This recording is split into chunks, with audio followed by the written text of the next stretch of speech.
This is Berk, and I'm Stephanie with Unconditional Adventures.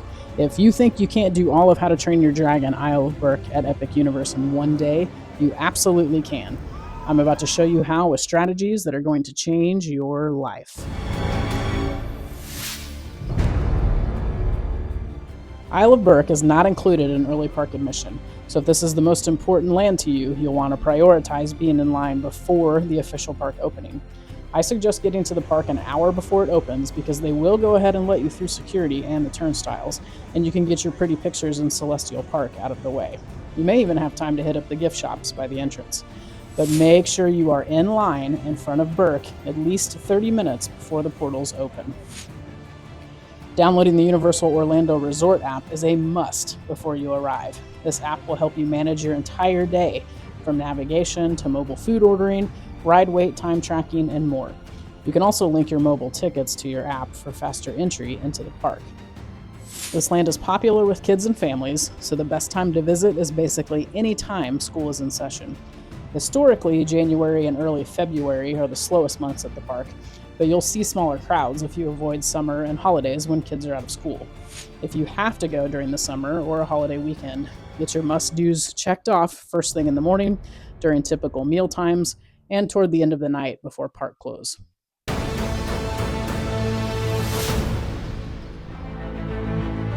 Even if you love rides, if you are remotely interested in meeting Toothless, and you should be, you must do it first. No joke. It has to be the very first thing you do. The line for this meet and greet jumps up to 60 minutes or more within the first half hour, even getting as high as 150 minutes on a super busy day. The waiting area has very little shade, so you can imagine how fun it is for miserably hot parents and their children. When you enter the portal, try your best not to stop inside it for very long. That's tough to do, believe me, but you can go back and grab photos and videos later. So enter the portal, turn right, go over the bridge, and at the next fork, go right again. You'll see the Toothless meet and greet area just before the Untrainable Dragon Theater. There's a chance the line dies down toward the end of the night, but you also take the chance that the staff closes the line before you get your photo op, so go first thing. The animatronic dragon is nothing short of magical, bringing many adults to tears, so I strongly suggest you visit and get a picture or a video. You won't regret it. From there, it's an easy walk to get over to the rides: Fyre Drill, Hiccup's Wing Gliders, and Dragon Racers Rally. Hiccups and Dragon Racers are the two most popular, and both take Express Pass, which can significantly cut down on wait times. Luckily, both rides have a fair amount of shade. I suggest riding Dragon Racers first, as most people will have flocked to Hiccups as soon as the portal opened. While in line, be sure you pay attention to all the signage, which tells you the best way to operate your dragon on the ride. Each ride car moves independently based on how much you throw your weight into it and how you operate the wings. So if you're a thrill seeker who wants to flip yourself all the way upside down, read the signs closely. I'll tell you right now, it's incredibly difficult. You have to really try to throw your weight at the top of the ride crest in the direction that you feel the car pull, and very few people have gotten the timing down. But even if you can't flip, it's still a fun ride, although short. I wouldn't wait 75 minutes for it again, but it was fun.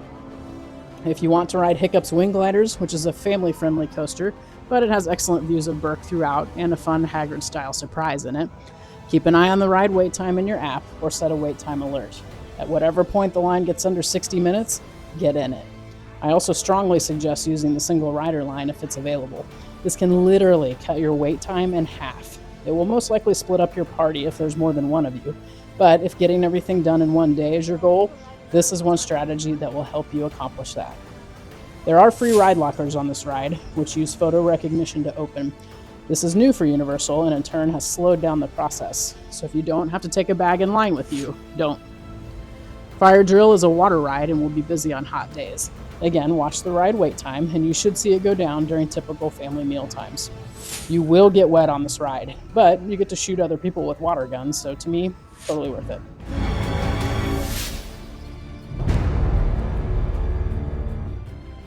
The most anticipated food item in Isle of Berk is the mac and cheese cones at Hooligan's Grog and Gruel. Nearly every travel vlogger is talking about them, and the long lines to pick one up means the message is out. They come in the 3 flavors you see here. I'll be honest, the most disappointing part of this cone was the actual mac and cheese.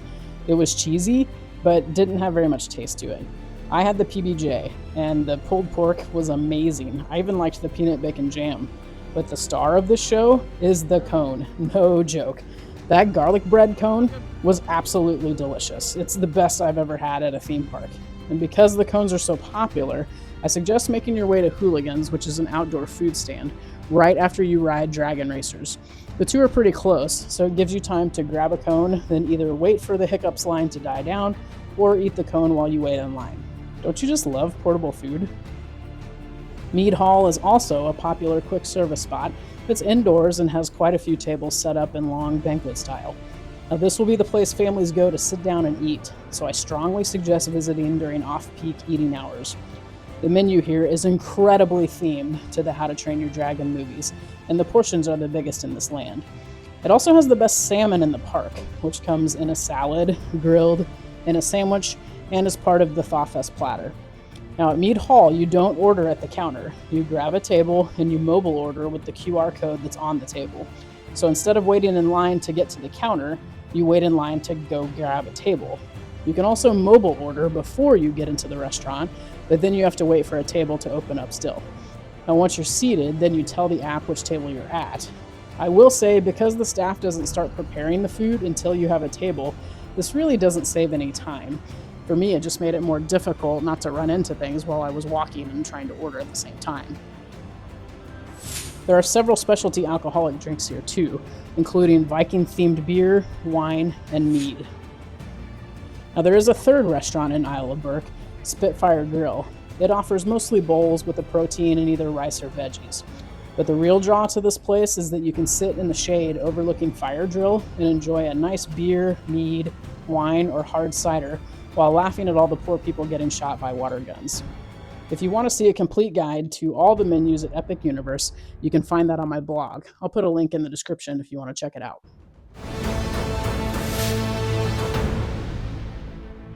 Another great way to cool off from the Berk heat is to catch the Untrainable Dragon show.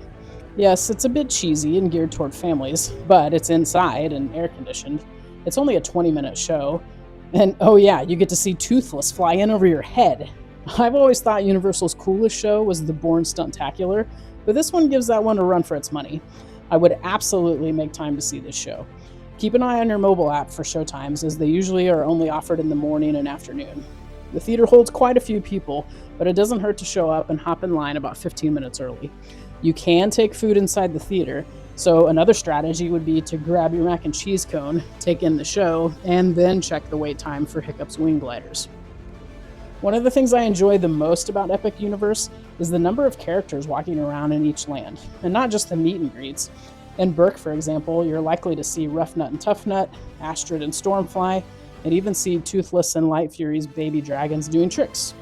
In Isle of Berk specifically, I was also incredibly impressed with the sheer number of animatronic dragons. They are everywhere. Outside shops, along the walkways, tucked away in corners because they're sleeping, obviously. So don't rush through this land. I get there's plenty to see in Epic Universe, but Isle of Berk has the most rides, one of only 2 shows in the park, and the most roaming characters throughout the day. So spend some time here. And don't be afraid to go explore all the little buildings that you walk by. You never know who you might find in there.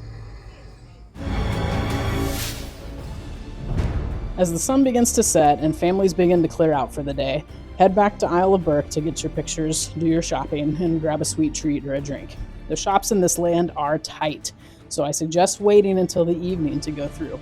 You can pick up some How to Train Your Dragon merch at the shops by the front park entrance, but there are so many items in Isle of Berk that you won't find outside the land. I know this because I found a set of really cute salt and pepper shakers in the shape of the sheep from Berk, and I was a fool and didn't buy them because I didn't want to carry glass around all day. Then I never saw them again.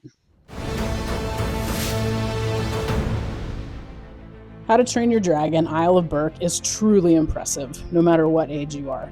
As the park continues to get busier in 2025, here's a recap of the strategies to make sure you see all of Berk in one day. First, go see Toothless as soon as the portal opens. Second, grab your snacks and meals at off-peak food hours.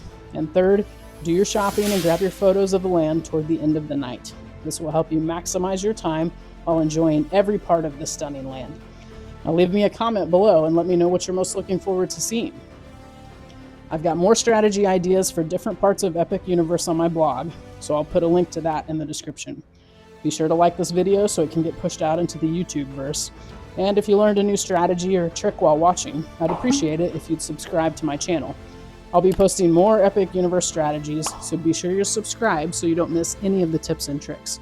And of course, whenever you're ready to plan your next Universal Orlando resort vacation, which hopefully includes Epic Universe, I'm a You Preferred travel advisor and can help you put together the perfect trip that's customized to you.